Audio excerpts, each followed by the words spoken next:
And hello everybody. Welcome to the Mango Grove. My name is Krisha, and this is today's Bitcoin live stream. How's everyone doing out there? Can you guys hear me properly? Is there an echo today? I hope the hell not. And also, I have Sean next to me today. I think he was whispering something. Sean, go on. Say hello. I wasn't whispering. It was just the live playing on my laptop. Oh. Let's go. Give me a thumbs up if you guys good morning, can good hear morning, me. everyone. Happy Friday. We're going into the weekend, and Bitcoin seems like it wants to close into the 30,000s.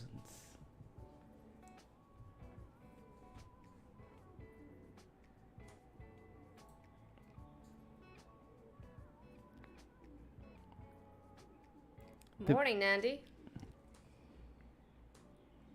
Give us a thumbs up, guys. Give us a thumbs up. Can you guys hear us? Because we will not be moving forward if you cannot hear. Oh, we should probably let everyone know on the Grove that we're live. Send out all the notifications at everyone. Let me get the live link. Okay, sweet. Thank you, Julian. Thank you, Steven. Is it Stefan or is it Steven? Some people pronounce it different. Zay, good morning to you too, man. How's it going, Lucas? Thanks for all the voice checks. John, all good. Okay, sweet. Sean, they can hear us probably, so no echo, right? Just confirming, no echo. We're gonna try and keep it. We're finding a bit of a mojo here with the sound. Hopefully we can tweak things if it goes wrong. As long as I don't get excited, apparently that's when the echo starts. I gotta. This is gonna be an exercise for me to keep my. I gotta keep the volatility down. The volatility down. Also, guys, don't forget to hit the like button. If there's one way you can help out the channel, it is by smashing that like button. It goes a very, very, very long way.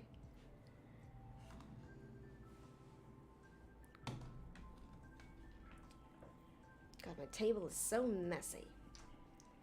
It's a messy table today. All right, Philippe is in here. How's it going, Philippe? Nuno's in here. How's it going, man? Easy Shota. Krish, you out of pocket? What do you mean? Nuno says all good. Zahir says good morning, mangoes. How's it going, Zahir? Lindeka says all good. How's it going, Lindeka? How was Noel's birthday yesterday? Philippe too. How was your birthday? What'd you guys do? Was it fun? Anything special? Oh, I did wake up to a mini notification from Philippe on my notification bar, and all I read was after 100 beers dot. So I couldn't read the entire thing because it was my notification bar. So no, he had an interesting birthday. Yeah, 100 beers. And the craziest part is Philippe had 100 beers and he's thinking of TA. Because he wanted to say something about TA and one of the signatures that we brought up from yesterday, right? One of the bullish signatures, which was the 200 EMA and the 200 simple moving. That was funny. Good morning from Portugal. Morning to you. It must be freaking early there, right? Okay, not that early. I think you're fine. I think it's just about. It's a good day to start. It's a good time to start up a stream, I guess. Depeche is in here. How's it going, Depeche? Alrighty, Sean, are you ready to give them your 1,000 gigawatt smile? 1,000 gigawatt smile. Let's do it. When Sean smiles, it's crazy, guys. He lights up the room. Okay. In 3. Hey, Candice. 2, 1. Sean, are you ready with the smile? Come on, stop putting me on the spot every boom, Sean, come on. Give them your smile. There it is. Oh, God. She's making me blush. This is supposed to be the other way around. I got to take back the seat. I got to take back the driver's seat. Because he always makes me blush. He's like, the beautiful, the gorgeous. And I'm just sitting there just all like blushing and shit. But no, it's your time. My time to shine. Kika says 10:37 in Holland. Nice. Okay, so it's always morning, man, at the Mango Grove. Well. I feel like my stand is covering. Okay, there we go. Congrats, by the way, Philippe. Did you throw a party with all your fellow 2nd of June mates? I know, there are quite a few birthdays, eh? 10:37 morning right here. Okay. All right, so you guys are starting off strong with the charts. Sweet, sweet. We have an interesting stream for you guys today. Thanks to Julian and Wolvie. Where's Wolvie, by the way? Wolvie's got to get his butt in here because we're going to be discussing. He's supposed to be championing the new Mango homework sessions that we're going to be doing. By the way, if you guys haven't read the Mango what is wrong with me? The Mango homework thread in the Discord. Take the time to do it at least after the stream. We will be discussing a few topics from in there, or rather a topic from in there that Julian and Wolvie have been talking about in regards to Bitcoin and PMI, which is a macro signal, right? Which is a leading indicator that could actually signal a bottom for Bitcoin very, very soon. So we're going to be talking about that today. So you guys definitely want to be catching this stream. So if you have anything to do tomorrow and you are planning on going to bed early today, you may want to cancel those plans. So Kush, are we going to be starting with that? Or are we going to be going through the proper Bitcoin technical analysis first on the high time frames, I think? Okay. And then we'll talk about the Mango, the Bitcoin relationship to the purchasing managers and yes, I think that's a better way to go about it. We're noticing that a lot of interest is on Bitcoin right now, and rightfully so, and I think it's the right way to go. So for those of you who've sort of gravitated towards Bitcoin, I think it's the right decision. So I say we start off with Bitcoin's analysis, and then we'll jump on over to, I guess, the bottoming signals that we personally will be looking for. And trust me, it is going to get very interesting, so buckle in. Are you ready to get on over to the charts? Yeah. Okay. Start with the dashboard though, of course. With the dashboard first. And Krisha, come on, get it right. Yes. Okay. Let's get it on my screen. I'm still fighting my way around this, guys. All right, so here we are. Bitcoin on the daily time frame is short currently. Okay, interesting. Volatility, as you can see, guys, is flashing blue. Blue means it is low volatility. The volatility, once again, guys, goes from a spectrum of 0 to 100, wherein 0 is very, very low volatility and 100 is very, very high volatility. When you see it in these blue digits, right, in these really low 20s, in the teens, it's essentially likely prompting towards a zone of consolidation, and you'll usually see that reflect on the charts. And we're seeing Bitcoin do something very, very similar on the daily time frame, right? It's still sort of consolidating within this 30K range. So Bitcoin flashing blue on the volatility, still short, however. So it's telling us that the bears still have the edge here. If you're someone who actually managed to catch a short position on Bitcoin based on the Mango dashboard, this signal came in 57 days ago, and you're still up by a good 29% on that trade. Okay, how about the lower time frame, Sean? I want to check out the lower time frames on Bitcoin. Bitcoin USDT right here. Okay, short volatility flashing yellow. Okay, but notice the returns here. It's -1%, telling us that we might be seeing a turn soon. Okay, and I'm gonna sort of save my analysis for the charts. She's front running herself. Trying to compose myself here. But okay, so it's short volatility at basically flashing 43 right now at that mid-range. So yeah, the bears could take this down a little further, but we'll let the charts speak. Sean, is there anything else that you want to go over on the Mango dashboard? Anything else that you have caught on the Mango dashboard? Well, go through the tickers on the top, Kusha. I know macro isn't coming to you guys as swiftly and naturally at the moment, but if I keep drilling it into you guys over and over and over, like I've been drilling trend trading, it will come to you guys, right? So let's go through all the tickers one by one. US 10-year yields have bounced a bit, okay? So that has put a bit of pressure on all of the markets. That's kind of why we've seen Bitcoin kind of struggle to see its continuation towards the $35,000 target. Yeah. I do think we'll get there eventually. US 10-year yields is kind of moving in tandem with the 10-year yields, but you're beginning to start seeing that spread widen up a bit more than we saw earlier in the past few weeks, right? So that's interesting. Dixie coming down now. Dixie is about to break the major level that it reclaimed, which is the $100 level, rather the 100 level, not the $100 level. It's an index, guys. Remember that. So Dixie weakening, Dixie coming down is good for risk assets, right? It's a loosening on tightening effects across the globe. Okay, so that's a good sign. Bitcoin dominance going up, which is fitting with our big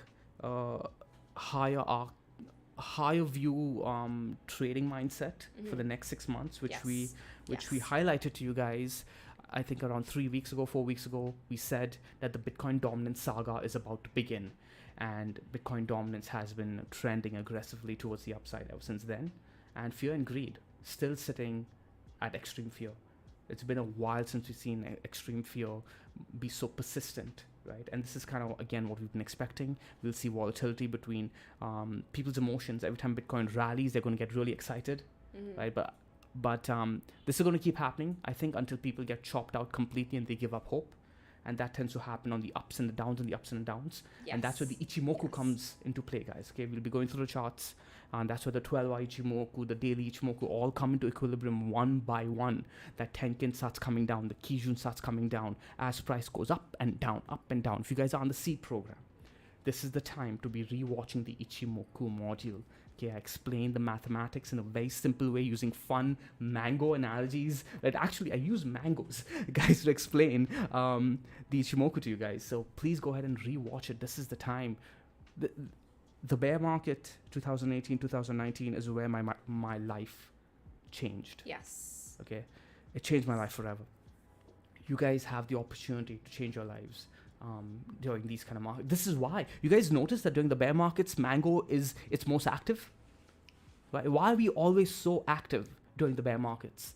Right? We're like doing videos every day, streams every day during the bear markets. Is because I was forged in the bear market. Right? This is where I know everything is made. This is where you construct yourself as a trader, as an investor, as a human being. Your fortitude, your discipline, everything comes from here. So this is it, guys. Focus. This brings me to the point that we've included the discount code in the description below, correct? Oh, right. So there is, Sean has activated a discount for the Mango Seed program as well as the indicators. The code is the same. It is in the description below. I believe it is 21 under 21. So you get a 21% discount for as long as Bitcoin lives under the weekly 21 EMA or the monthly 21 EMA. Which one is it? No, the monthly. The monthly 21 EMA. That's a good segue to switch on out to the charts. Okay, cool beans. Let's go. Let's start with the monthly. Do we have a mod in the chat right now? We had a guy who came in, Suratullah Khan. I think Julian should be in here. Yeah, so if there's a mod in here. Is there a mod? Raise your hands if you're a mod. Yeah, Julian's in here. I think Julian's been... Okay, perhaps Mark will step in sometime soon, but okay, we're ready to get on over to the charts. So we're going to keep this pretty high level since we're closing a weekly very, very, very soon, correct? We're heading into the weekend, so happy weekend once again to each and every one of you. And so here's how we're going to break this down. I'm going to give you my thoughts on the weekly and how I'll be looking for Bitcoin to close to give us the next bullish signal or the next bearish signal. Okay, and then Sean can give you his thoughts, and then we can... We should start with the monthly because we just talked about the monthly discount, right? Monthly 21 EMA. Okay, cool. So monthly 20. Yeah, I think Kusha, you're neglecting the monthly a bit too much, even though the monthly is respecting your levels. That's true. Like that's true. I don't understand this girl. Right? We went okay. So because I guess it's all recency bias, right? We went over the monthly, so I'm like, okay, now we can move on over to the lower time frames. But okay, fine. Monthly time frame. As far as the monthly is concerned, what was that one sort of zone that we were looking for Bitcoin to get supported on? And it was looking pretty freaking grim towards the end of the month. But what do you know? The bulls actually managed to pick it up, and it was this zone right here. I'm going to give you the numbers to the zone if you guys want to go ahead and mark it out. Of course, I've used price action and other various tools on my chart to come up with this zone. It's a major region of support that you're going to see play out on multiple time frames. Top of the zone comes in at 31,433. Bottom of the zone, guys, comes in at around 29,300, or you can just round up to 29,400. Okay, that is the zone. You can mark it out on your charts with a box. Okay. And yeah, that's that. So green 55. Okay, green 55. The 55 EMA, right? There we go. Okay. So I want to talk about this a bit more, since we just literally talked about how I was forged in the bear market, right, of 2018, This 55 EMA has been holding ever since. Let's go to BLX quickly, Kusha. This green 55 EMA has been holding ever since we reclaimed it in 2000, and we lost it over here temporarily. 2018 capitulation. 2019. Okay, this guys was where the Mango YouTube channel was born. We retook this green 55 EMA over here, and that was the first YouTube video I made. Okay, I'm like, guys, everyone's ignoring this. Okay, but we bounced off the weekly 200 moving average, and we reclaimed the green 55 monthly average. Okay, that was the basis of my video, and I'm like, this is going. Okay, we're about to have a massive rally to around 13k, 14k, and the reason I was looking at that because I believe the Tenkin Kijun or something was somewhere around here. I believe the Kijun. Yeah. I'm forgetting, but remember we closed above it, and then the next month we retested it right there, and we kept going. COVID, we retested it, closed well above it, kept going. Again over here, like it seems like a front run of this level. So don't ignore this. If we reclaim the monthly 21 EMA, I'm not calling for 200,000, 100,000 immediately, but I think that bear zone of accumulation would be over, right? So for those of you who like to accumulate through the bear markets, this is another thing to be looking at. The green 55, anywhere close to that is a really good opportunity. So, and this is one of the, and it's cool that he's brought this up because we'll be tying this back into one of the bull market signals that we are going to be looking for, essentially that reversal signal that we're going to be looking for. And so, yeah, this is the monthly, and I honestly, you guys want to get it really neat, and I'm guessing that's what you guys want, right? To understand when the cycle is changing, what side should you be leaning on, and to get a good picture of that, just zoom the hell out. So now this is the monthly breakdown for you guys. How about the weekly breakdown once again? I want to go and see what we're doing on the weekly, because in 2 days, of course, we open a brand new weekly candle, right? Starting Monday, I guess 3 days. So as far as this is concerned, what I'll be looking for to anticipate the next bullish move to the upside, guys, I'll be looking for Bitcoin to close this weekly over 32.7K. Okay, basically this red box territory, $32,000. Close over that, I'm saying we're likely going to start rallying. Let me go ahead and put on my cloud levels. Okay, and what do we know? I think this is my thought process. I think the rally is going to go all the way towards $36,000 region, which is the bottom of the cloud. That is cloud resistance overhead. And not just that, we can see the 21 EMA as well as the 10 SMA coming down to that level. All right, there's going to be a lot of confluence in that level if Bitcoin manages to close over the red box territory. However, if we close under, now I'm going to go ahead and draw out the midpoint very quickly, and then Sean, you can give them your thoughts. I'm going to keep this very simple for myself. I feel like the more simple you keep it, you're able to come up with better trade setups. Okay, less confusion. When you have too many variables, you have more ways in which you can mess up. So that's one thing to keep in mind. At least that's true for me. So here's what I'm saying: if we close underneath this region right here at around 26,700, notice how we got 1 wick down there and it got picked up really fast. But if for whatever reason Bitcoin actually starts closing underneath that region, I'm saying we're likely coming back down, or rather not back down, we have not grazed that region just yet, but we're coming down to 21,700. Okay, so that is the bottom of the red box territory that I will be looking at. Actually, wait a minute, is this even okay, this is what I'm looking at. Jesus Christ, I was looking at the freaking BLX chart and I'm noticing that there's we have 2 red box territories. Sorry, rewind. If we start closing over, that was a massive fail by me, but if we start closing over 31,600, we rally. If we start closing underneath 31,600, we're likely going to be stuck in the red box territory. If we close under the red box territory, I'm saying further down we come. Yeah. The bottom of the red box territory comes in at 29,200. In mind, I'm looking at the chart. I'm just like, why are the numbers looking so freaking off? Is my zone that freaking wide? No, we were just on the BLX chart. Never mind, guys. That was a fail by me. I was wondering what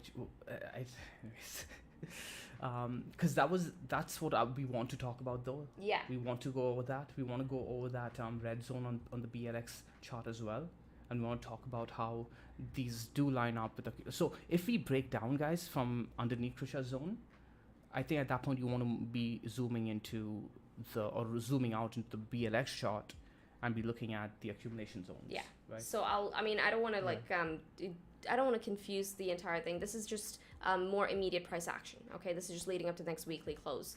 So this is more in terms of the trader's mindset. Okay, for those of you actually looking to put on trades. And the other, what we're going to be talking about in terms of reversal signals, that's going to be more in terms of people looking to, try to figure out where is the reversal going to really come in at, right? How low can this really, really go before we get the market reversal that everyone is looking for? Everyone wants that raging bull market because, well, bull market is just happy times for everybody. Okay, so to summarize, upside targets if you break above your red zone is? Same thing. Bottom of the cloud, I have $35,000. Downside targets if you break the bottom of your zone is? Around $21,000. Yeah. $21,000. Yeah. Okay. Now let's switch on over to BLX. Okay. And let's do a summary. Okay. What's the downside target of this red zone over here? This is around also $21,500. You see that confluence, right? Yeah. That's us lining up with exactly what we should be talking about anyways. So I don't think it was really a fail. A lucky coincidence, but I think we should be talking about this. Okay, we went through this exercise yesterday. For those of you who are new here, though, let's quickly just explain, Krisha, what this is to them. So turn off your Ichimoku, turn on your just your 200 exponential moving average, and we'll start all the way at the left hand side. Okay, and now, guys, we're going to be moving into the potential bottoming signals for Bitcoin. Okay, and if you're looking to be trading the macro cycle in terms of Bitcoin's mega trend across all assets over the next decade, this is something you want to be looking at because this could help you accumulate with some stress-free mindset, right? A good strategy to be looking to accumulate your Bitcoin. So we can start all the way from the beginning, Krisha, from the first data point. Keep your horizontals on. Or did you remove it? No, I knocked it off. We'll redo it? Yeah, no, we'll Okay, cool. redo it. That Okay. way you guys get a better view of how this is done and how I'm doing it and how we're coming up with these zones, I guess. So let's start with, so firstly, guys, what you guys want to be doing is you guys want to be using multiple techniques together and finding confluence amongst them. And when you see everything come and line up, you'll have that confidence in saying, okay, you know what, I want to start accumulating in this zone over here. So this is going to be one of the techniques, or rather one of the indicators that we can use to say, hey, is this a good accumulation zone? Tick mark. Okay, so let's mark out the zone. And let's first start with the technique, Krisha. Okay, so here is the technique. All right, so Sean brought this up yesterday, and we thought it was all brilliant. Everybody loved it. So for those of you who are new here, this is going to be a quick recap on how we're marking out these zones. Okay, accumulation zones that have been freaking profitable getting into the next bull market. So we're essentially looking at the 200 exponential moving average on the weekly time frame. So if you want to follow along, bring that up on your chart. So what we're doing here is taking 20%, okay, a 20% move over the 200 exponential moving average and taking a 20% below the 200 exponential moving average. All right, and now let's take that and mark out a zone. So we're going to do this with the first bear market that Bitcoin ever had, which was back in 2015. All right. So let's go ahead and take it from this point right here. So it was Jan 2015. Look at a good 20% from there. Came in around $255 per Bitcoin. What we would all do to buy Bitcoin at that level today, eh? So that was the 1 point right there. And now we'll take 20% below the 200 exponential moving average. And that comes in at around 168. All right, I'm going to mark it out with a line segment right here. And now what we're going to do is we're going to draw out a box for you guys. All right. Now I'm going to zoom into this just so you guys can see it. All right, so 20% on top, basically above the 200 exponential, and 20% below the 200 exponential. And that is the zone that we're looking at for the bear market of 2015. Alrighty, so now I'm going to zoom out of this picture. Now let's go to the next bear market, shall we? So that was a good spot. For do the percent gains that you would have gotten even if you sold halfway through the cycle, right? Okay. So let's do from accumulation zone. So yeah, all the way to the top. Okay. So that's a good 7,000. That's 7,326. If you sold the perfect top, right? Yeah. Let's say you did horribly and you sold halfway through the cycle. What was your gain? Okay, that was a good 758%. Yeah. So okay, even if you sold halfway through the cycle and then 10x after that, and went to 7,000% from 700. Think about that, guys. In that short stretch, right? In this short stretch, if you miss this stretch, which was, let's do a time analysis too, Krisha, just to show people how crazy things can get towards the end. Where is it? Over here. Okay, so date range. Let's say we start over here. Okay, this stretch took us how long? How many months is that, Krisha? Or days? 644 days. 641 days to give you a 700%. But to get the next 10x after that, okay, was 140 days. I want you guys to just internalize that a bit. This is why we trend trade. This is why we don't try to pick tops or bottoms. If you exited the market 140 days too early, after sitting in the market for 644 days, you would have missed another 10x. Yeah. Yes. And that's when the euphoria really started picking up, right? So I want everyone to sit back and think about why we trade the mango way. Because, you can catch those small gains and really feel good about yourself. And it's a lot easier to keep taking profits. But believe me, guys, I felt the pain of missing out on massive gains because I got out too early, right? And yes, of course, there should be a balance. And we look for that balance, and which is why our techniques allow us to catch most of the trend without having to signal the exact top while getting out somewhere near the top, right? Yeah. So that's what we teach over here, okay? To make sure that we can all be stress-free, putting a roof on top of our heads, food on the plate for our families, and also living a very, very good life, spending time with our family. So that's what we're looking for here. Let's go. All right, so next data point on Bitcoin's chart. Okay, so now we're looking at the next bear market. Now let's go ahead, zoom into this last bear market, which was December 2017. Okay, I'm going to zoom into this picture right here. All right, for you guys. And now we're going to take 20% on top of the 200 exponential moving average and 20% to the bottom of the 200 exponential moving average. Alrighty, so let's take it from the 200. Let's go mark out a good 20%. And that was that right there. Okay, just ballpark it if you have to. All right, we'll mark a line segment on that. And now we'll take 20% to the bottom of that. There we go, ballpark. Smack a line. And let's draw in a beautiful red box. Shall we? That's your accumulation zone. Right, once again, accumulation zone. Now this was the last bear market. All right, so now this is that big second data point that we have on our chart. Now let's zoom out of this one. Alrighty, I'm on auto. Cool beans, and boom. And according to me, at least, this is my opinion on this chart. I think that it flows. It's the fact that this was the last bear market, and this is when the last bull market actually started, once we really started breaking that red box territory, and that's when that bull cycle started, right? This over here I'm looking at it as an outlier for now, because, well, we had massive fundamental weakness with the global pandemic that we all had to witness. So anyways, if you manage to catch even the top of that red box territory and you manage to accumulate all the way to the top of the cycle, say you held throughout, that was a good 1,000% to the upside. Okay, even if you held to the 14K region, that was a good 133% to the upside. Again, another 10x difference between the two. Yeah. Right, so these are more often than not really, really, really strong zones to be accumulating on, and also are sort of reversal zones in a way.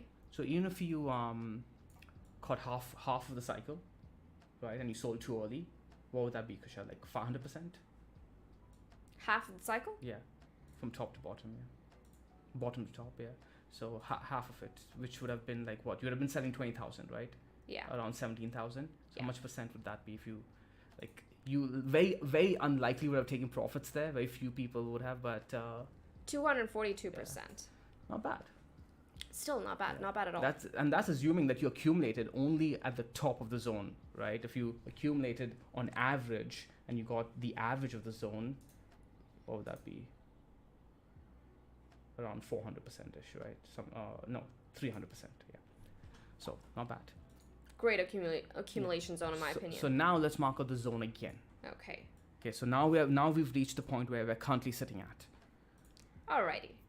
Let's go. 20% to the top. Alright, follow along. Can mark out this entire zone. And now we have 20% to the bottom.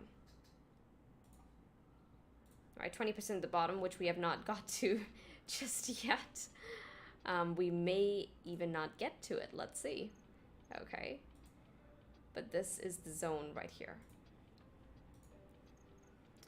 That is, and we're currently in that accumulation zone. And now with this, guys, now of course we don't have any further price data to really zoom out on, but now check this out. Let's actually just zoom out of this entire sort of Bitcoin's weekly picture, shall we? Nice. Look at that. So this is lining up with, this is just one potential way that we could be looking to accumulate. Yeah. Right? What do you guys think of this picture? Yeah, let us know. Falcon Tech says, I was in school when it went at 20K first time. I'm sure many people in school must have been talking about it back then, eh? D says, volume on the stream is pretty low, right? Is it low for everybody out there? Let us know, please. Mock says it's fine. Mock says it's fine. I trust Mock. I like it, Easy Shota. There is one more coming up, don't you worry. We have some good signatures. Some could also be alluding to a bottoming very, very, very soon. Should we increase the volume, guys, before we go on? Increase it a tad bit, Krisha, on OBS. Just a tad bit. Let us know if the echo shows up, though. Eh? You guys are going to have to balance between low volume on. If you guys could increase the volume on your end, please go ahead and do so, because we have two mics in the room and we're struggling to manage the echo issue. So who's low? Can you at least give us a thing on that? Is it Sean? Is it me? So he says this volume is fine. Okay, we're not going to mess with things then. We're not going to mess with things because a couple of people are saying it's low, but everyone else is saying it's fine, because it's going to cause an echo for everyone else otherwise. So it's fine. Let's not mess with it. Cool. So Krisha, should we do the PMI thing now? Yes. So I think before we start with the PMI, just big shout out to Wolvie and Julian for the homework section where they were posting about Let's PMI. show the Discord. I was thinking of let's. By the way, Discord. guys, if you're not already in the Discord chat, go ahead and join the Discord chat. It is themangoway.com/discord. I'm not sure if the link has been updated, but we'll try and link it in the description below.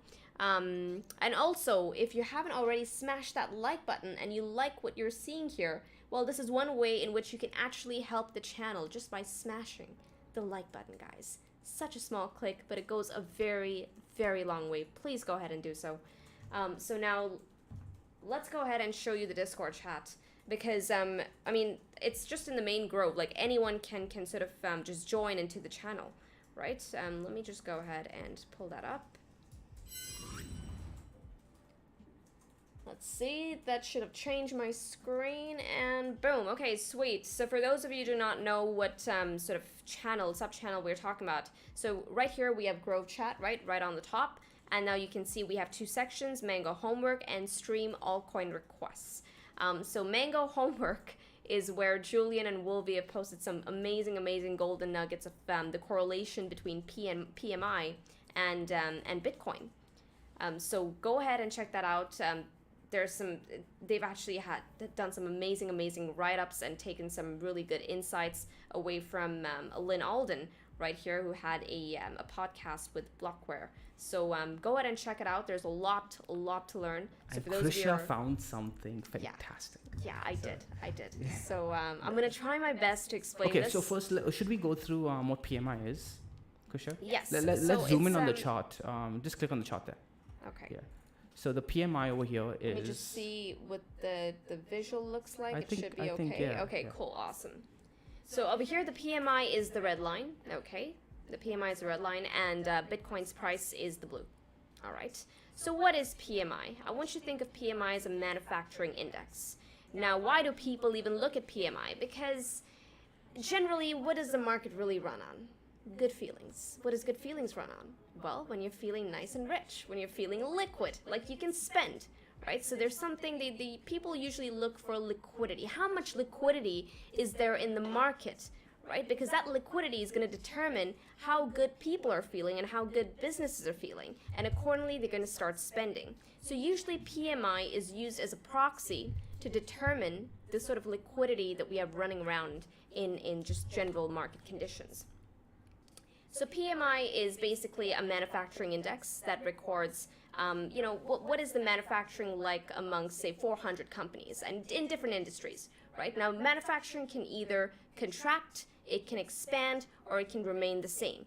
When manufacturing expands, yeah. There's echo that starts showing up, so I don't want you to continue and not understand. Did suddenly start showing up because you increased your volume by speaking? No, I didn't. No. Okay, I perhaps. You started speaking up. So decrease your volume and okay. Increase the mic volume. All right, guys. I don't think yes, true. Now, what? How is this even working? No, I think it's because you just started speaking up. Okay, cool. I'm gonna not get too excited. No, I am excited, no, but I'm gonna try and be okay. Just reduce the mic. Okay, cool. I'm gonna tilt. Okay, you may not be able to see Sean's pretty face, but I'm gonna tilt. I'm gonna look at you. Hopefully, that sort of reduces the echo. But where was I? Okay, going back into the PMI. The PMI, guys, is a manufacturing index. Also used as a proxy for, understanding what kind of liquidity we have running around in the market right now. Because liquidity essentially will make all of us feel good. If we're feeling rich, we're likely going to spend more. And that's just not true for us. That's also true for companies, right? So liquidity is important. This is a proxy. And that's why you see a lot of analysts actually pull this chart up. It's called the PMI index. Alrighty. So now PMI, when it goes up, it means that manufacturing activity is expanding. A lot of these companies are feeling good. They want to spend, right? Because consumers want to spend. So manufacturing is expanding, which is good. It's good. It's a good sign for the markets. When manufacturing declines, it means manufacturing is contracting, which means that people don't want to spend as much. People as well as companies, all right? And now there are certain instances in the market where it stays the same. That means it's just status quo. It's not really doing much. It's going in a straight line. But as you can see here, there's an ebb and flow to this chart if you're looking at the red line. Goes up, goes down, but this too moves in 3-year cycles. Now, here's a cool sort of thing. Now, if we just look at this as a proxy to liquidity, and the correlation is that every time, PMI actually starts expanding, that usually also ends up having a good positive correlation for Bitcoin. So Bitcoin starts ticking up. Okay, but now I found a signature that would help us sort of, in a good sense, mark the reversal zone for Bitcoin. Okay, now bear with me. Oh, I messed up my mic. Sean messed up his mic, guys. He's hoping to not get caught. I was hoping not to. Okay. Oops. It's okay, take your time. As long as... I was hoping you wouldn't notice and the audience would have enough. So there's a lot of disturbance. Sorry, guys. I'm sorry. Okay, so while Sean actually does that, I'm going to toggle on over to the charts. Alrighty. So let's go to the charts. And here we go. Alrighty, so here are the charts.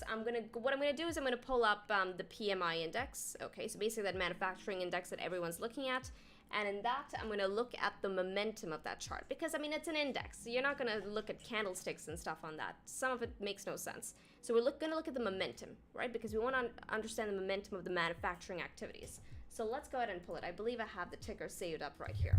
All right, now this is the PMI. I'm gonna go ahead and pull up the oscillator on this.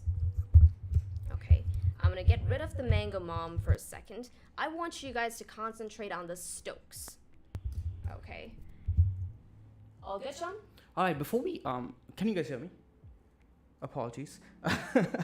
Before we go on any further, I want everyone to let us know, do you guys understand the PMI? Because Krisha just did a fantastic job explaining it.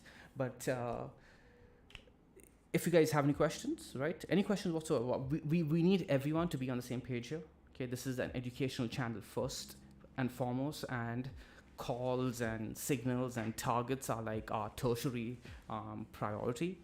Our first priority over here is to ensure that all of you guys understand what we're talking about. Julian says it's a great explanation. Guys, Philippe says great explanation. Wow, it's good gonna job, be Krisha. so epic. Trust me, I found something really cool. Okay, I'm trying to contain my excitement here. Like I'm actually sweating at this point. So stay with me, trust me, you're gonna love it. Okay. PMI is a global index, or just US? It is a global index. So, again, like Kusha mentioned, the best way, it's a survey done on purchase managers, right? Purchase managers, and essentially those guys have the best insights as to why or how much liquidity they have on hands, and why do they have that much liquidity on hands, right? Because let's say from the higher ups, they are given a certain budget. They could be given a low budget because costs have become lower, right? Or they could be given a lower budget because financial conditions are actually strained. So the purchaser managers actually have the best insight as to whether or not things are going to expand, right, or contract, because they are the ones making the purchases and they know why they're making the purchases. So when the purchaser managers are feeling really good about things, it's because they know that, hey, they're going to be making a lot more purchases and they're not feeling constrained with their budget. So now Krisha found something fantastic with how we can line this up with potentially a really, really strong bottoming signal on Bitcoin. Krisha, do you want to summarize quickly what Lynn Alden also said about PMI bottoming first or second in comparison to Bitcoin? Bitcoin, so according to Lynn Alden, now she has amazing insight. According to Lynn Alden, Bitcoin, and I've seen this, I've backtested it, Bitcoin bottoms out first before the PMI. So Bitcoin leads the bottoms. However, as far as the tops are concerned, they usually correlated. So when PMI actually tops out, you'll see that Bitcoin is also very, very close to its top. Okay, but Bitcoin starts the reversal before PMI starts its reversal. Okay, so now what we're gonna do here, I have Stokes up and I have the PMI chart up. All right, I'm gonna look at the Stokes every time it is sub this 20 region. So when it's in that bearish region right here, let me just mark it out for you. Okay, I'm just going to zoom into this. That way you guys, let me know if you guys are not following along for any reason whatsoever. Okay, and I'll break it down. I want you to look at the Stokes when it is in that bearish zone below 20, all right? Now, we'll take the last sort of time it was in that zone. Now, this was back in Feb 2019, alrighty? So I'm gonna go ahead and probably try and mark it out for you. Let's go ahead and just use a vertical line, alrighty? And there we go. We'll mark out a vertical line right there when it basically crossed into that zone, into that bearish zone.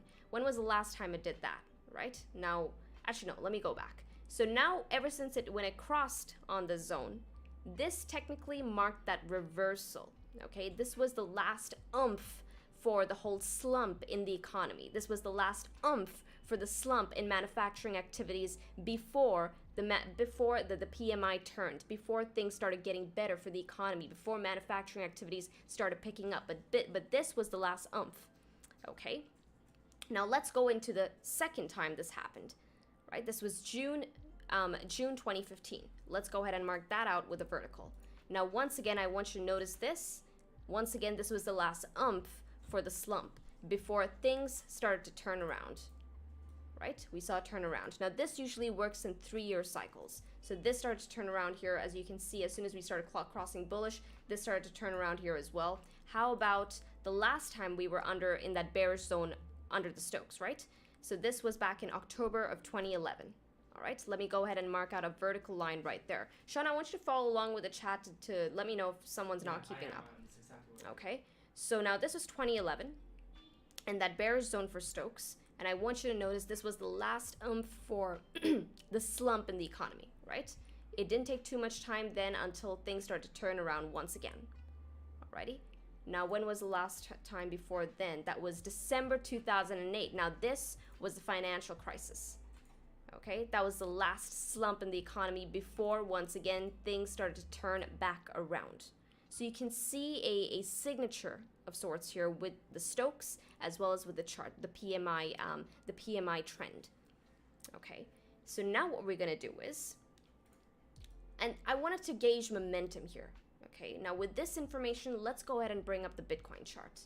I'm gonna go ahead and what I'm gonna do is I'm gonna split my screen. Alrighty. I'm going to split my screen. Really interesting. And now, I'm just going to look at the momentum. right? So now we know that every time the Stokes on the PMI is below, it means that, okay, you know, the PMI is likely going to bottom out soon, and the economy is likely going to start turning around soon. Things are going to be great. Everyone's going to feel rich. Spending is going to start again. Awesome, right? But we know now, based on what we know from Lynn Alden, that Bitcoin bottoms out first. So here's what we're going to do. I'm going to clear out this chart, okay? Currently on BLX, I'm going to clear this out.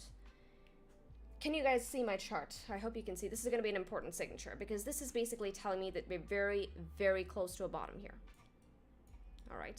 I know I'm giving you spoilers ahead of time, but I want you guys to follow along. It is extremely important. I'm currently on the weekly chart. Okay, perfect. I'm zoomed out, like super, super zoomed out, but I want to get every sort of data point in.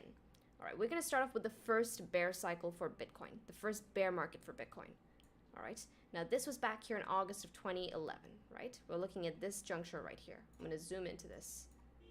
I'm going to fix my Stokes. So now we're looking at the Stokes for PMI, and we're looking at Bitcoin's price action.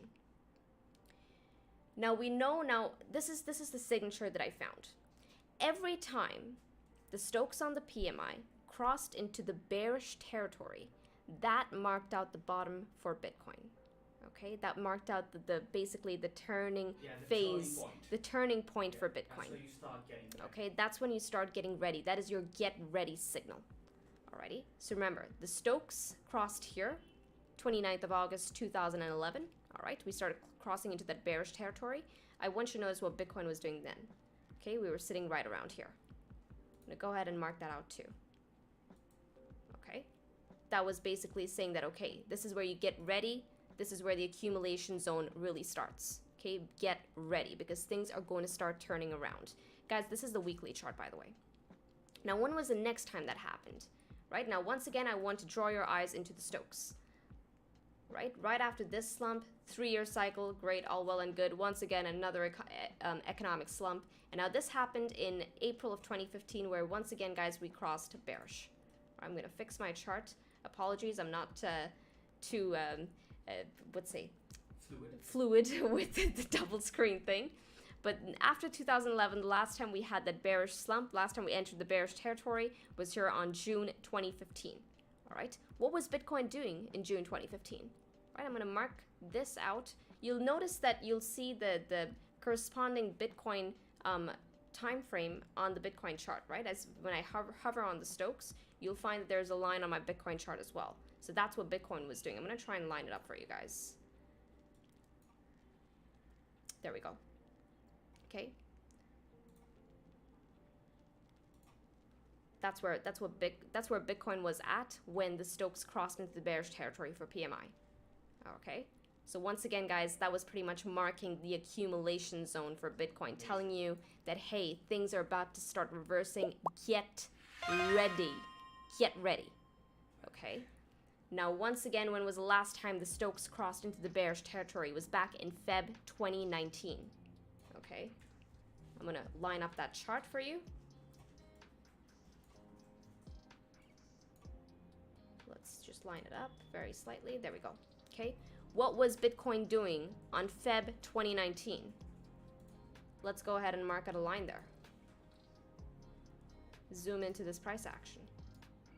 Bitcoin was here.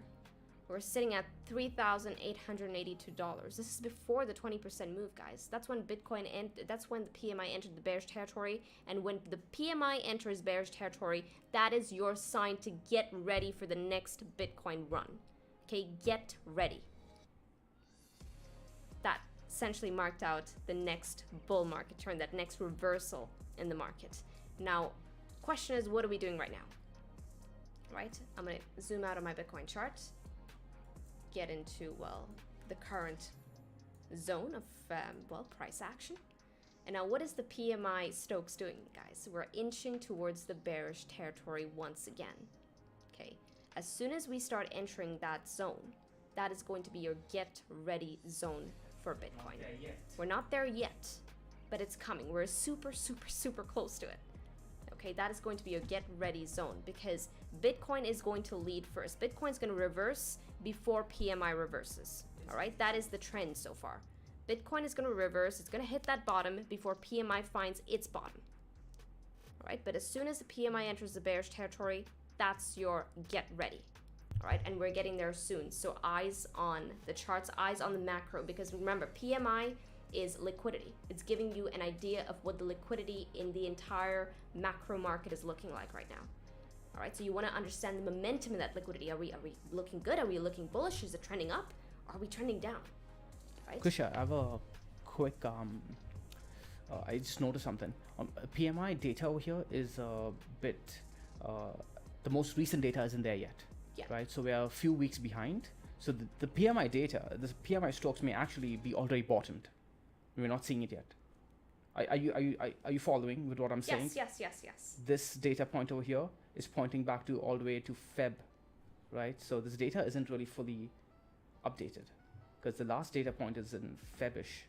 So PMI may have actually. We'll try and get you guys more information and post it on the Mango Grove chat, because even I'm going to be following this very so let's assume closely. Let's assume that PMI data has, like, if you guys can kind of track, okay, how PMI has already rather forecast where the stocks have probably reached at this point, right, leading into June-ish. Let's say we've bottomed, Krisha. Mm-hmm. Are you following along with me? Yeah, I'm just trying to catch my breath. Okay. I really wish you hadn't removed all your horizontals prior to this, because think about all these junctures. It'll be too they are confusing literally lining up with them. Yes, let's pull on the 200 exponential moving average. All right, now. let's do that. I can do that for you guys. Okay. And this is what I mean by look for confluence. Okay, you guys know what the verticals lines mean, though, right? So I'm going to get rid of the PMI. These are turning points of the PMI. Yeah. I'm going to get rid of the PMI chart for now. So I'm just going to full screen, get back on a Bitcoin, or was it BLX? It was BLX. Cool. Clear that baby out. Get in the exponential moving average. But did you guys follow along? Did you guys like that? Yeah, people are loving it. People are loving it. Did you guys like that? Let me know. I love it. That was very impromptu. I love it. I'm excited. I'm excited. We have to go through this over and over and over again just to drill it down into people's heads. So this is kind of like how we did the yields over and over again, right? Mm-hmm. We're going to go through this over and over again. Okay, so look at that, guys. Each turning point of the PMI, the horizontal, like the vertical line, like Krisha's marked out for us, that she's gone through step by step for us, is lining up with the accumulation zones, right? You can just draw boxes around it, kind of ballpark it, Krisha. Yeah. Around the. No, that's exactly what I'm doing. I'm just gonna try, but you can keep talking though. So, Krisha, if you want to try this. Krisha had essentially, prior to this, for those of you who are just joining in, prior to this, we did another analysis where we essentially took 20% above the 200 exponential moving average, 20% underneath the 200 exponential moving average, and we said that this is going to be one of our indicators that we're going to be using for a potential accumulation zone. But we want to be confluencing that with other things. Okay, and this is what Krisha's marking out now for you guys. We're redoing it. Okay, for those of you who missed it, she's going to be marking out the red zones. And then after that, the next indicator, okay, one of the many that we look at is going to be the PMI, okay, the turning point. And this, we have to give credit to Julian for bringing it up in one of the prior streams this week. And we talked about it in the Discord. He made a great thread there with Wolvie, so props to both of you. And Krisha found something really interesting. She noticed that whenever the stochastics of the PMI bottom and reached a bearish territory, Bitcoin tends to have its turning point. And she went and marked out all of those stochastics of the PMI in line with Bitcoin, okay? So these horizontals over here, guys, aren't a indicator coming from Bitcoin. That's an indication coming in from PMI. And that's lining up with our red box territories of our 200 exponential moving average experiment as well. Look at that. Guys, are you guys... That's insane. That's insane. So this is really great, really great confluence that I'm liking. And Krisha, let's not forget now the Amazon thesis that Krisha has as well. Krisha had a thesis for Amazon. Now again, this is more like a fractal and doesn't need to play out one for one because market conditions change. But she talked about how Amazon, she found a really good structure in Amazon where it had an M-like formation, broke down just like Bitcoin, didn't see continuation, just saw accumulation instead. Save the chart though, just in case. Just Control S. Oh, okay. Yeah. Sorry. We want to come back here, right? Okay. Pull up Amazon on another tab, Krisha. Like not tab, or like split the window. Oh, okay. Yeah. So. Yeah, that's good. Change that to Amazon.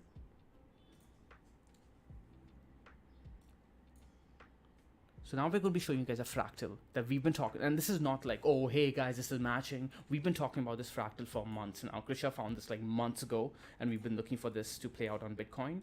So this fractal, Krisha, is on. Keep Bitcoin's weekly open.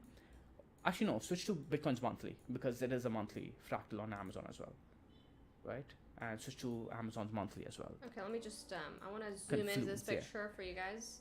All right, so top is Bitcoin, bottom is Amazon. Cool beans? Cool beans. Since you guys can't reply for me, I'll reply for you. And let's go ahead. There it is. What are you doing, Krisha? Come on, just use your tools. Jesus Christ, girl. There we go.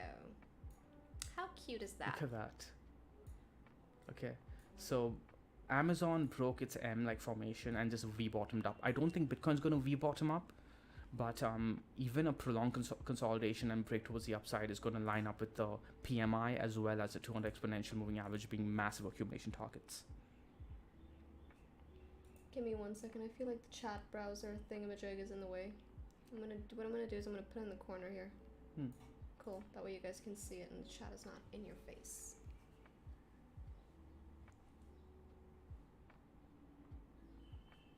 Sweet. You guys liking this? Are you guys liking all of these?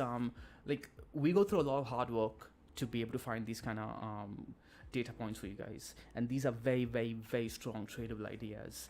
So if you guys are enjoying this, make sure to hit the like and subscribe. That's one way that you can really, really help the channel out, and it does help the channel out in more ways than you think. So go ahead and hit the subscribe and the like button if you haven't yet. Yes, sir. It goes a long, long, long way.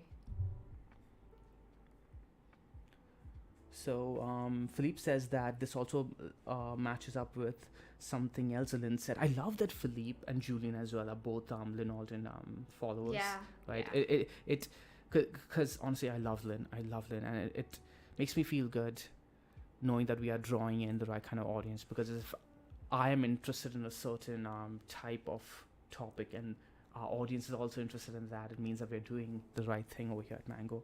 So I love you guys, man. I love you guys. Doquan's daddy's in here. Hey man, you gotta raise your kids better than what you've been doing. Doquan's daddy. Don't kill me. That's funny. Oh god. So Krisha, what did Bitcoin do, or rather what did Amazon do after show people? Well, you're showing them the fractal. Yes, of what I'm showing Amazon's you guys doing, the fractal. but right? you're not showing them what Amazon did after. Okay. Come on. I'm just waiting on the thing. 1 second. It's pressure, guys. Okay, so this was the fractal. This is where that played out. Just to show you the little M-like formation right here on my chart. Do you see it? What I'm gonna do is I'm gonna zoom in. Wouldn't be fair. Zoom in. Sweet. Alright, so yeah, that's where the M-like formation actually played out. So people who thought that this was gonna break down and actually, you know, complete that measured move for the M, which didn't, they got trapped. So I'm sure there were a lot of trapped shorts here that lost out, and that's why you should never be steadfast. Don't let anyone put you down for switching your side of the market, okay? If you have to switch from bearish to bullish, you freaking do it, all right? If your TA tells you to. So anyways, we flipped and took out the highs, and what do you know? Amazon never got back down to those levels ever again, all right? It just went on to rally and rally and rally.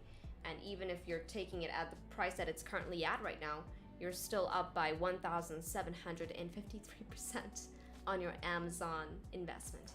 So yeah, so Bitcoin could do something, and that sort of drives me back to the Bitcoin chart. I'm going to switch on over to the Bitcoin chart, Sean, very quickly, because I have something drawn out here. Okay, I'm just going to once again.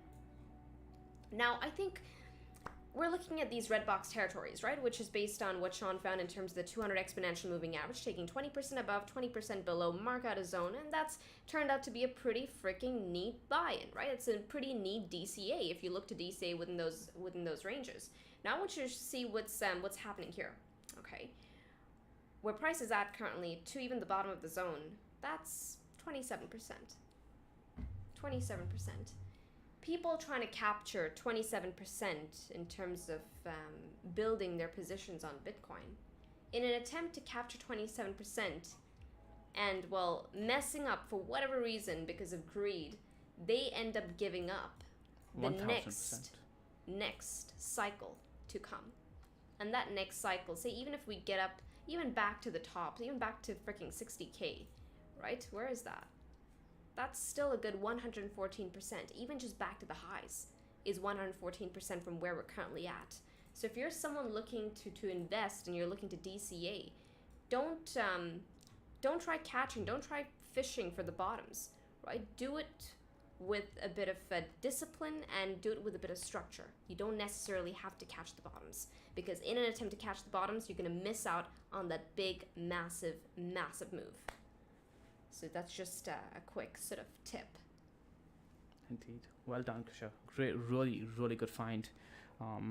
People who missed the stream today are really gonna regret it, but we'll try to bring it up on. Are we doing streams next week, or is this it? Yeah. Is this the last stream of the? We did 1 week. Are you guys enjoying the streams, or are you guys enjoying the? Should we do a format like this, but like daily videos instead? Right. So this was a weekly experiment that we wanted to try out with you guys, but it really depends on what you guys enjoy more.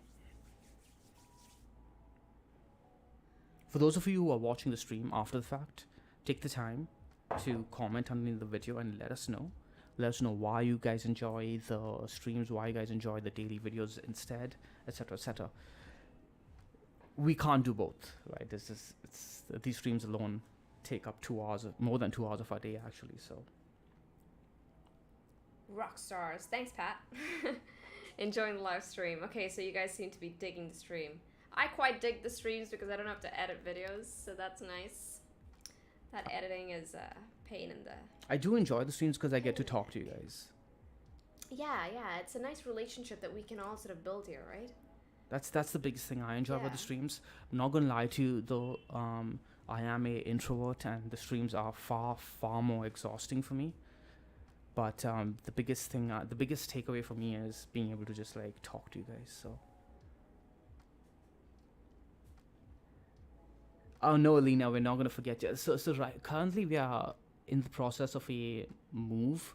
We're moving to a different city, and it's been really hectic for us in the time zone that USA would find it best for us to be live, right? So leading into like later into the summer, into September-ish, we should be doing live streams during time zones that are better for you guys as well. Yeah.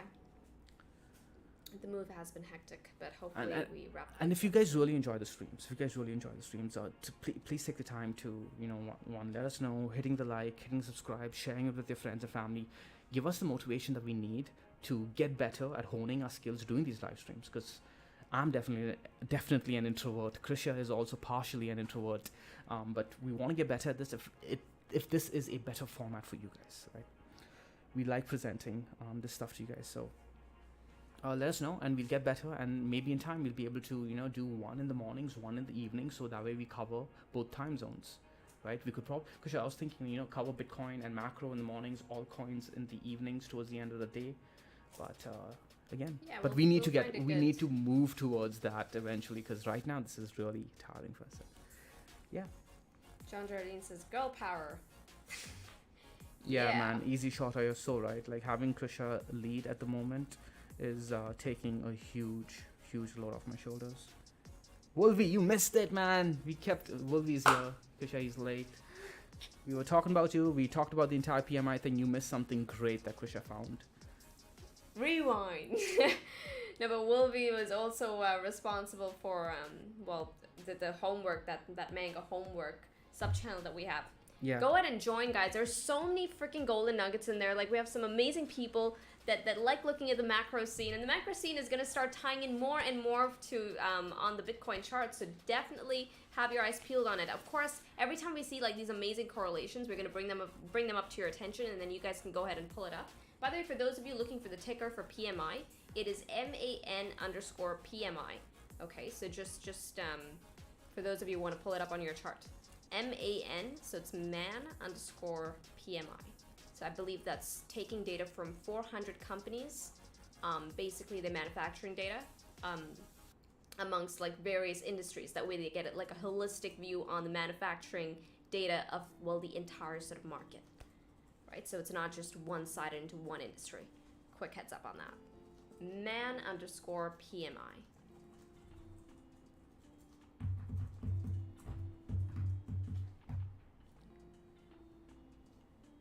Juicy Crab says, listening to you at work, I'll rewatch when I get home. Yeah, especially this segment. We're going to try and sort of get the timestamps.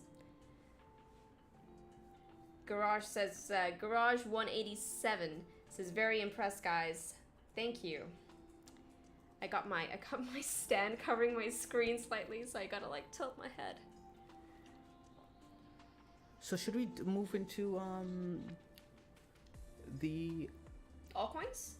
Yeah, the spin the wheel. Yeah, so what we're gonna do here is that we're gonna pick like some popular altcoins. We're gonna spin the wheel, and then we're gonna spin the wheel 3 times. Okay. Are you recording this time? Yeah, I'll record it. Why the hell not, right? So a lot of people really like altcoins. Rightfully so. I mean, so just 3 though, just 3. Okay, just 3. Okay, how shows much? like 3 okay, only. We're at the 1 hour mark, so cool. 3. We do 7 minutes per altcoin. That'll take us to 1 hour 20 minutes. Why is this in French? Oh, my Nord VPN or something might be on one of my VPNs. Je accepte. That's my friend. Je accepte.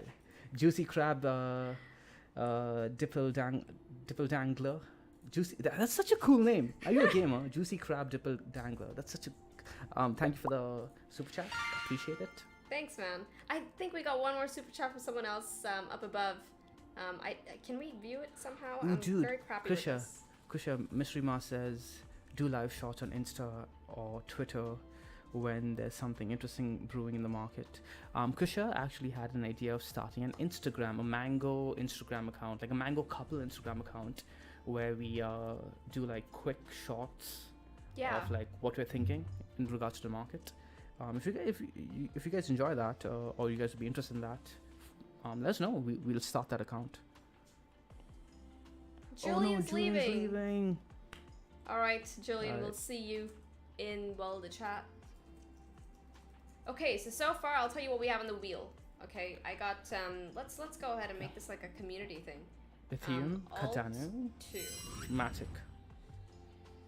It worked. Where? I can see it. Thank you. Cardano, Ethereum. What else? Matic? Alright, yeah, Matic. What the hell? Why the hell not? Usually on a good day it would be Luna, but we all know what happened to that. Render. Waves. Fine, Waves. Waves is actually a legit project. Marketing is not too bad. Yeah, Adam Matic is already in there. So I voted for Matic. 1, 2, we got 4 votes in, guys. Anything else? Solana? Curve? Curve's chart is so garbage, though. Let's vote for some of the popular ones. VeChain. How many of you guys are into VeChain?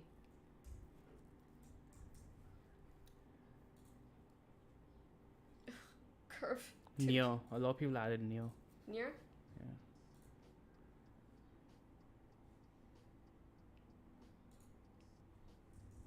Near. Render, not legit. Render, what's that? Is that an altcoin? Cardano's already in there, Pat. Render. We got 5. We got 5. That's it. Okay. Or do you want to add one more?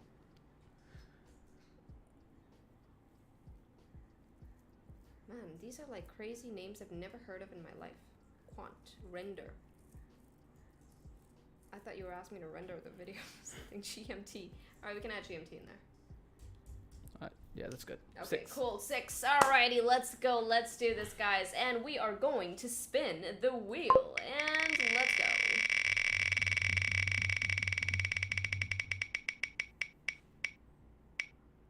Ethereum. Let's start with the dashboard on Ethereum. I Aye, aye, Captain. I'm liking this one. Aye, aye, Captain. FBTC getting wrecked. I called it. I've been calling it for freaking weeks. I called out the VCs on it. I called out so many big names on Twitter on it. You guys should really follow me on Twitter if you're not already, especially for altcoins and big signals. I'm going to be posting about them more often now. But I've been calling the Ethereum BTC breakdown for a while now. People got distributed into while the VCs were shilling their bags, shilling the Ethereum merge, right? And I want to call that guy out here live, Travis. What's his name? The CIO of Ikigai Capital. He posted a chart of Ethereum that was in a clear distribution phase leading into the merge, and he's trying to bait in retailers by saying, "What does the chart tell you?" It was bullshit. It was bullshit. The chart was literally telling you that you're being distributed on, and I called him out. A lot of people liked my comment, but he didn't reply. So yeah, you guys should be very careful when VCs get too loud about their bags. Too loud about their bags. They're looking for liquidity to exit. It's a famous fallacy, right? Authoritarian bias. So basically, someone who has an authority in a certain field, people usually give them a lot more importance. So do not fall for that bias ever. Use your capabilities and your all your knowledge to come up with your own hypotheses, right? That's why we are here to teach you how it's done. So what I'm going to do is I'm going to start this recording. Okay, cool. So now we're currently going to be, doing an Ethereum analysis, starting off with the Mango dashboard. I'm currently on, the 4-hour time frame. Let's quickly get on over to the daily quickly, okay? And as you can see, FUSDT is still short. Short equals bearish for those of you who are not familiar with the trading lingo, right? Short equals bearish, long is bullish. So short, it was neutral before, something to note. Now, if you manage to catch a short position based on the Mango dashboard, you're up by a good 34% on that trade, okay? However, I also want you guys to notice the volatility on this. The volatility is still in that yellow mid zone, flashing 51, right? What does that mean? It means that, okay, the bears have the edge here, okay, but they could take this baby down a bit further if they want. They have a bit more oomph still left in them. Alrighty, so just be aware of the volatility side of things as far as Ethereum is concerned. How about the 4-hour time frame? Let's go ahead and check out the lower time frames. And what do you know? This too is bearish. This bearish signal came in 1.5 days ago. Very, very precise. And the volatility on this currently flashing 42, also telling us that this could go down a bit further. Alrighty, but let's... Do you talk about BTC? It's getting wrecked. Okay, and yes, Ethereum BTC is getting wrecked all the way to Wrecktown. So this is short, volatility flashing 80. That's something to note. It's a bit high up there. This came in 2.5 days ago. If you took the trade, you're up by a slight... Can I show my screen? Yes, of course. Do you want me to pull up your chart? Oh, I just don't know. Can you guys see this? This is the head and shoulders distribution that Travis, whatever his effing name is, Ikigai Capital CIO, was printing out to you guys saying, "Hey guys, buy my bags, buy my bags." And look at it, it's playing out. It's effing playing out. Just take a screenshot and put it on Discord. I'm so upset because these guys are being so irresponsible. And it's lining up with the Luna bullshit too, right? So it's just so sad to see, man. Yo, Dread Mining, you're freaking late, man. Where the hell were you? Just kidding, though. Welcome. It's the tail end. I suggest you rewind and then go and check out the Bitcoin signals that we spoke about. Some interesting ones in there. But getting back onto the Ethereum analysis, guys. Sean, if you want to show them that head and shoulders breakdown, you can just post it on the Discord chat and I'll bring it up on the Discord chat. Okay, cool. Okay. Thank you. Wow.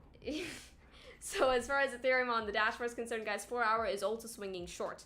With that, let's get on over to the chart. Now, in my opinion, I think the solid picture is going to be given to you on the higher time frames. Okay, guys, higher time frames. Focus on the higher time frames because nothing is going to paint the picture the way those time frames will paint it for you. So let's go Ethereum USDT. I should have it on my side, but it's okay. Okay, so here we are. As you can see, I was very, very bullish on Ethereum. I got targets all the way to $6,000, but that didn't play out. Instead, we had a beautiful head and shoulders that was put in. As far as Ethereum is concerned, I'll tell you what's not going to look good. Okay, I'm not going to say not going to look good because there's opportunity on either side of the market, but as far as the bearish swing is concerned, if for whatever reason price starts closing that weekly underneath $1,895, I will be looking for further downside on Ethereum. Where to next? Well, the next major level for Ethereum only comes in at 1,159. Now, is it necessary that price gets down there in one fell swoop? No. Is it necessary that price gets down there at all? No. We could see a pickup ahead of time. And to understand where that pickup comes in at, I will be looking at the midpoint of this next prevailing range. Okay, yes, it's going to be a range. It's going to go in from overhead resistance at around $1,885 down to support at around $1,100 and what was this? $72. Okay. The midpoint, guys, comes in at around 1,487. All right, so we could see a pickup on that if the market in general starts seeing that turn. Okay, if Bitcoin starts reversing, I don't think Ethereum is going to be an outlier in that regard. I think Ethereum will start reversing as well, along with some of the major MCAPs out there. Okay, so I'll be looking for something like this. So watch out for that. Do not get too hell-bent. Do not get too tunnel visioned on one target. Because oftentimes, if price doesn't hit that target, you're left without a bag. And if there's any really, really shitty position to be in, it's to be in a deteriorating asset, aka USD, or any sort of fiat currency for that matter. So that's that. So this is the breakdown for Ethereum. If we start closing underneath $1,800, 1,883 to be very, very precise, further downside. If we start closing above, then I'm saying that we're likely going to start rallying back up to $2,300. Cool beans? Let me know. I posted my screenshot. Let's go ahead and check it out. Wow, you've become so fast with that, Kusha. Atta girl. Mock's got a nice thing. If Okay, you but gotta click here that. we I'm go. pretty sure click that. Don't get. Alright. Okay. Back to the chat. That's funny. Okay, so this is what Sean was talking about. So I've been talking about this for a while. It's like the reason I'm passionate about this is because far too many people were talking about even Raul. Raul was like printing this as a bull flag. He's like, this is going to break up. And remember, Kusha, what I said to you when Raul posted that? Yeah. I'm like, this is confirmed head and shoulders now. Every time Raul posts a bull flag, it breaks down. Right? I love the guy, okay? He means well, but his bull flags break down. His head and shoulders breaks up. But yeah, man, you guys gotta be careful. It's like when all the VCs are I've gone through the pain myself. When all the big names are shilling their bags too hard, who's left to buy? Only you. Are you strong enough to push the price up? Unless they're hoping like on the stand Druckenmillers and all coming in to buy their Ethereum bags, and that could happen. But do you guys really think? Let's see. Anyways, yeah, this broke down though, so I was right. So back on over to the wheelie. All right. That was the Ethereum analysis. I'm going to end this recording. Cool beans. Cool beans. Am I on the right? Okay, yes, I am. I'm just not on the right screen for me. Okay, so here we are back on the spin the wheel. Who's ready to spin the next altcoin? So now we have Matic, Waves, Near, GMT, and Cardano. Remember, we're only doing 3, all right? So let's see who wins this lucky spin. And spin it.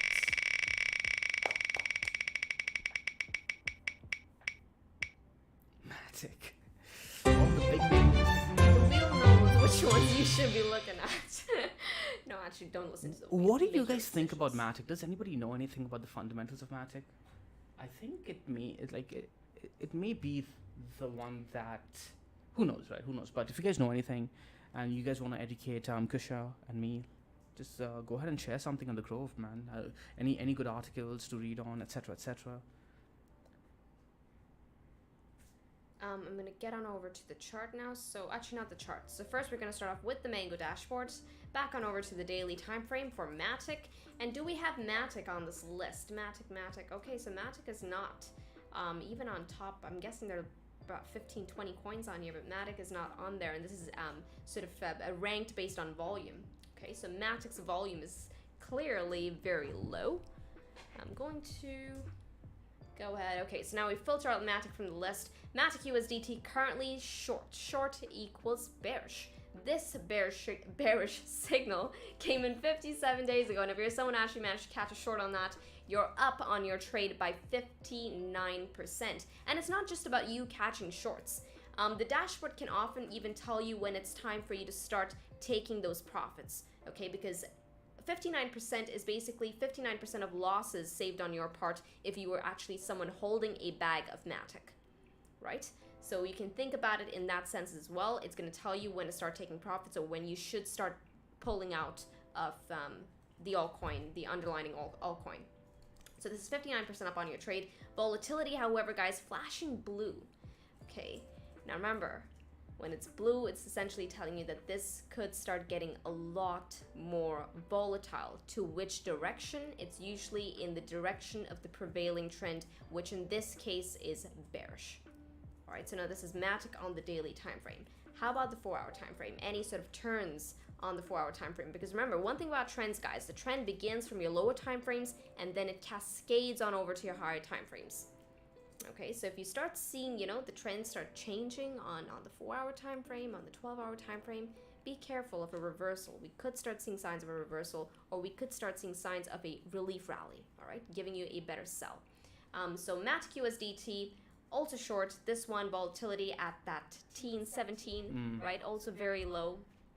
You have positive returns on this as well. This came in 1.5 days ago. So yes, the bears do have the edge even on your lower time frames. What's the volatility on the 12-hour on the daily again, quickly? Okay, so 12-hour is 55. 56. Okay. Okay, but check out daily.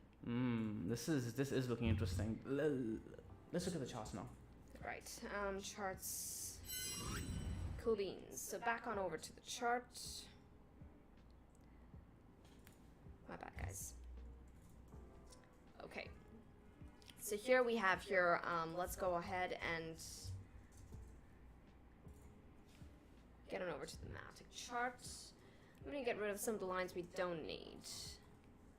Alright, so this is the Matic analysis on the monthly. I'm currently looking at the monthly time frame. The monthly closed alright. I mean, we actually got support on the midpoint, which came in at around 65 cents. But let's get on over to the weekly time frame, since we will be open up a brand new week in about 2 to 3 days. Right, and okay, so the weekly not looking too good. Here's what I'm saying.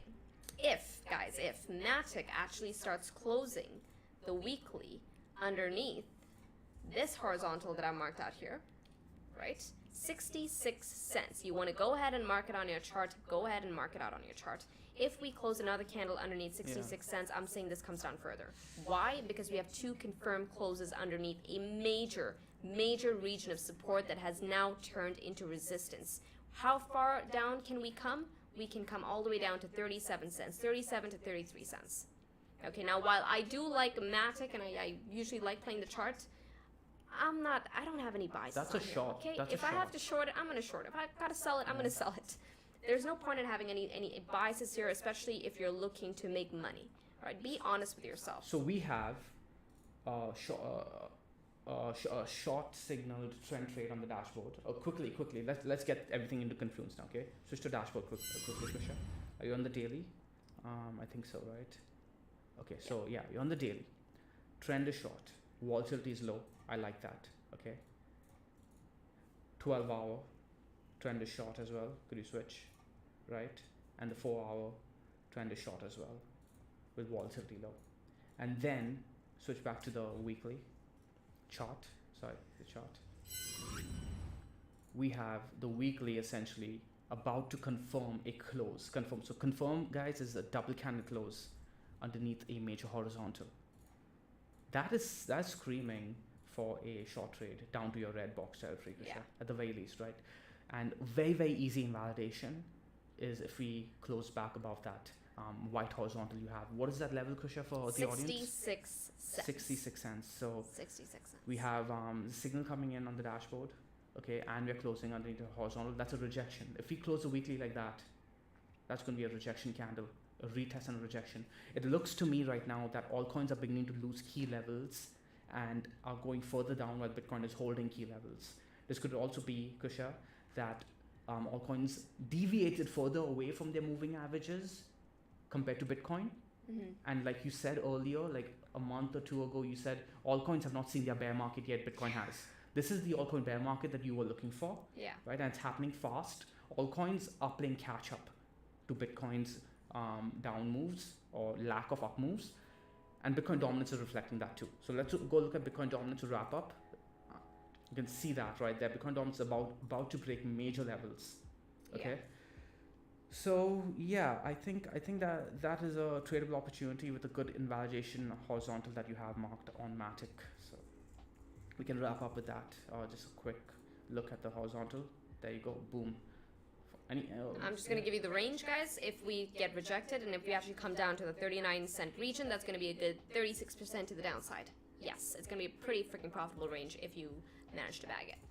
So yeah, this is a wrap on Matic. So that's the key level. 66 cents is the key level that you need to be looking at for the next weekly close. So now getting back on over to the wheel, and we'll wrap up with our last altcoin for the day. Cool beans. By the way, guys, the Mango dashboard can be found on app.mangoresearch.co. I believe there is a link right there. You see it on my screen. I'm trying to point at it to be all fancy and shit. I'm just looking like a dork, though. Don't mind me. Okay, so back on over to the wheel. So what we're going to do is we're going to hide the Matic from the wheel, and now we're going to spin it again for our last lucky draw for the altcoins. Okay, oopsies. Alrighty. What happened to my spin the wheel? Jesus Christ, Krisha. What are you doing? My bad, guys. I hit the wrong button. I'm just clumsy today. Alrighty. Back on over to the wheel. Okay, so it turns out it's safe. Alright, so back on over to spin the wheel. Alright, in 3, 2, 1, and spin it. Last altcoin, guys.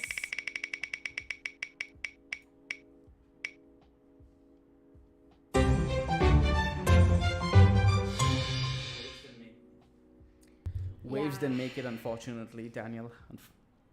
But GMT did. I actually was hoping that it was going to be Waves because Waves is actually, the volume has picked up on Waves today. Okay. So you can overrule. You get one overrule. I get one overrule? Yeah. You want to do Waves? Should we follow the, we said the wheel. We'll stick the wheel, guys. Okay. So, alright, so what I'm going to do is record, and we're going to first start off with the Mango dashboard, of course, get rid of Matic from this, and let's go and check out GMT. Alright, GMT is also on top as far as volume is concerned. Also short equals bearish. This came in around 1.5 days ago. I'm currently on the 4-hour time frame, by the way. And volatility flashing mid 42, right? Flashing orange right there. So telling me that, hey, the bears might have the edge here as well, still. Okay, how about the daily time frame? What are we doing on the daily? Also short, this came in 27 days ago, and if you actually caught that short position, or if you managed to sell on time, you've either made money or you've saved yourself from losses by a good 59%. 59%. That's pretty freaking significant. Okay, so this is GMT on the dashboard telling us that the bears still have the edge. Now let's get on over to the charts very quickly. GMT on this list. Let's go ahead.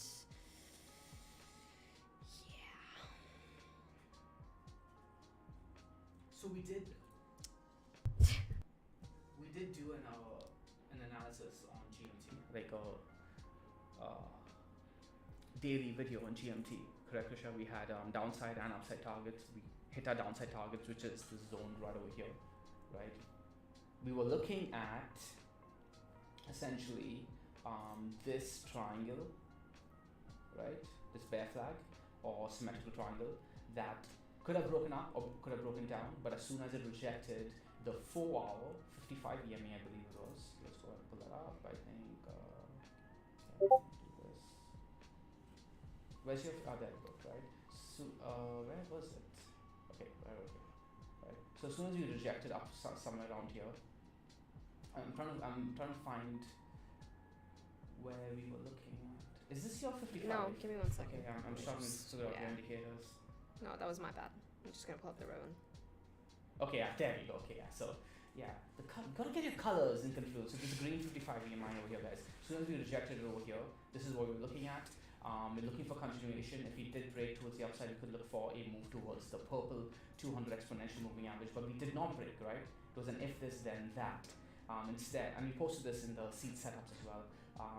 Instead, we broke down, retested here, broke down, confirmed underneath, and then met a target in the zone that Kusha has marked out over here, right?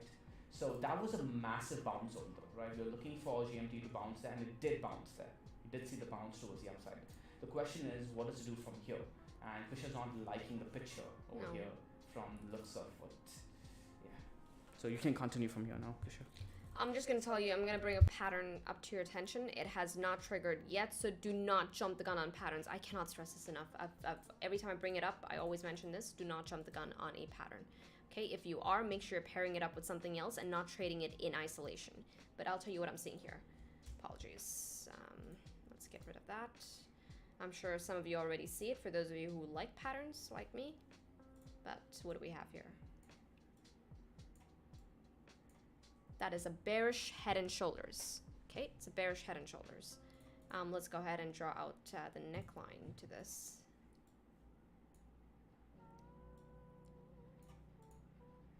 Bearish head and shoulders. Head and shoulders patterns are usually continuation patterns. Very seldom do you see them on reversals. You could sometimes.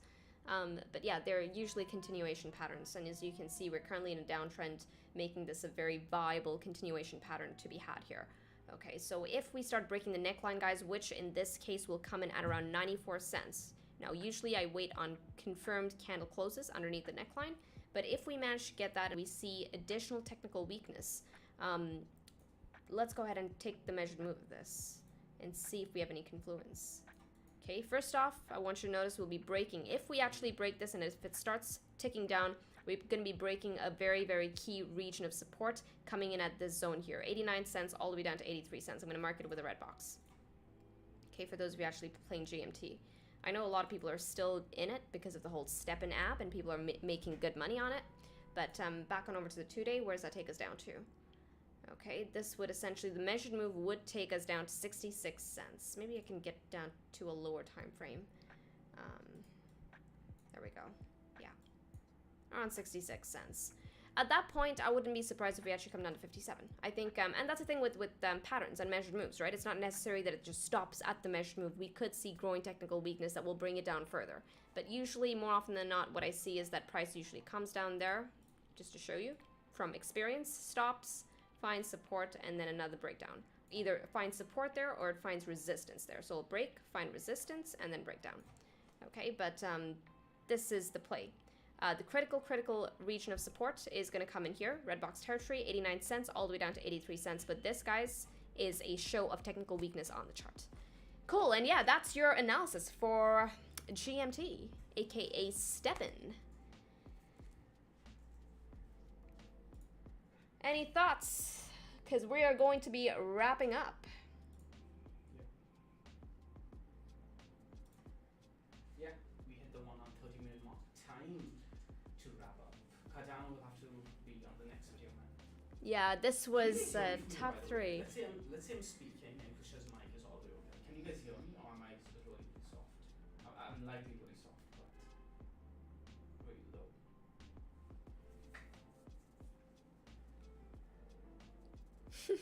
So here's like near was so near. Moxes can't hear you with your mic off. It's your world, I'm just passing through. Says first time? Is that what you're saying? Great stream, guys. Thanks, Ahir.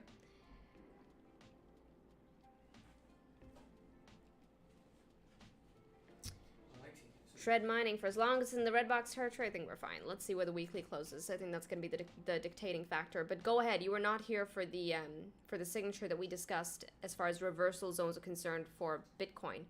We went to historic price action and we compared it to well, a PMI, which is a macro indicator for liquidity. Go ahead and check that out because there's something there. Trust me, you're gonna love it.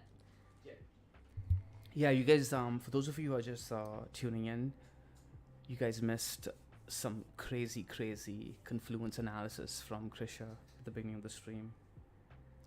So we'll try and mark it out with timestamps. That way, for those of you who are just catching it right after, you guys can sort of go back into it. But yeah, we'll do that towards later on in the day. We'll let you guys know in the Discord chat. So if you're not already in the Discord chat, come on in, join the Discord chat. Is the link updated, Mark? Yeah. Sean, is the link updated? I did update in the description. Yeah. Okay, cool. So the link is in the description to the Discord chat. Come on, join the family, and yeah, you can find all the other updates in there. What else? Yeah, if you haven't already smashed the like button, please go ahead and do so. That is one way in which you can actually really, really help the channel. It's one small click and it goes a very, very long way. It's a humble request. So thank you guys for tuning in today. Much appreciated. And if you guys haven't joined the Discord yet, make sure you guys do at themangoway.com/Discord. We are open for the bear market, likely closed for the bull market. I'll see you guys there. With that, trade the mango way, trade the easy way, trade the stress-free way. Thanks, guys. Ciao. Ciao.